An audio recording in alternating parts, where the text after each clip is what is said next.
Good morning approach, Cessna 66198 at 900. Cessna 66198, Cessna departure, transponder reserve, proceed on course outside of the Washington class Bravo, National 73002. 300 outside of Bravo, Wilco 108, thank you sir.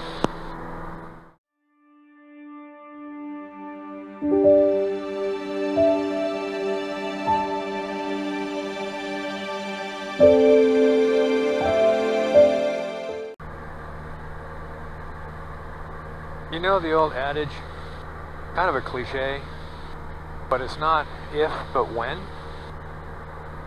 November 6, Romeo Charlie traffic, that's your 10 to 11 o'clock, 8 miles northbound, Cherokee. November 66198, Movavi SFRA, squawk VFR, and pre-tune approved.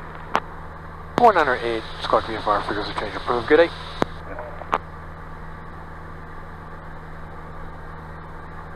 Okay, now that I'm out of the SFRA, you saw from that picture that I had a little mishap in a Piper.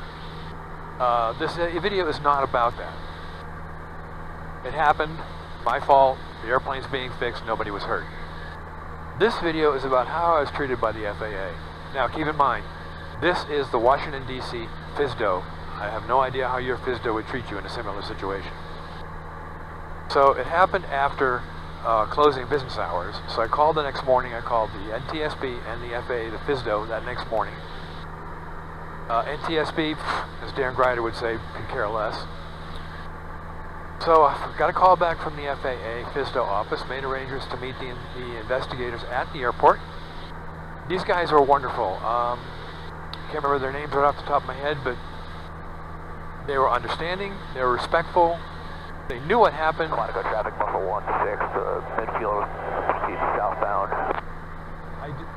Buffalo 16, just with SFRA. I didn't try to BS them at all. They knew exactly what had happened. And I said, yes, that's what happened, it's my fault. And they did their investigation. And then I received an email from one of the investigators says, well, because of it was an accident, not an incident, there's a difference.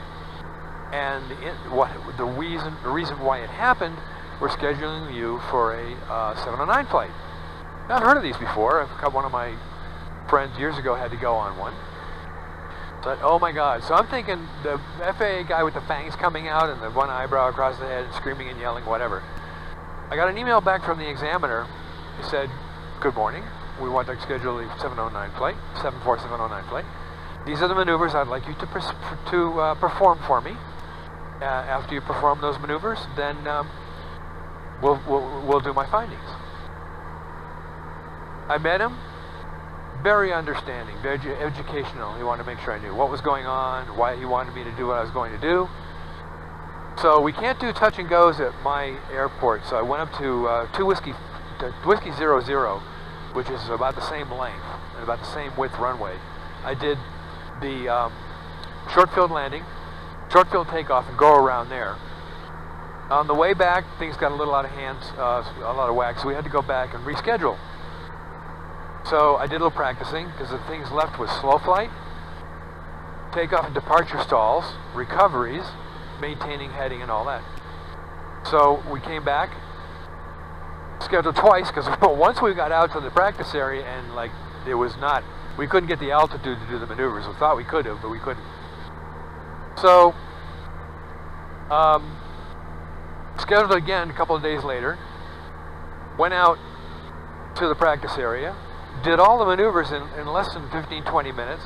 He said, that's great, you're wonderful, that's great, you did everything right, you did everything wonderful.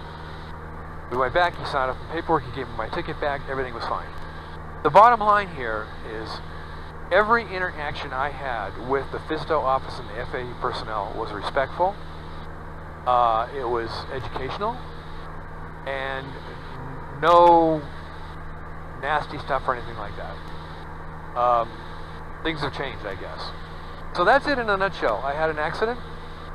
I went through all the procedures. I came out of it with flying colors. Got my ticket back. They just gave me a temporary license for a while. And now I'm back flying again. Now, the airplane's in the shop.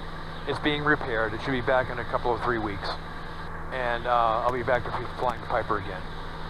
But that's in a nutshell, folks. Destination AWAS is 120.675. I got the AWAS coming up.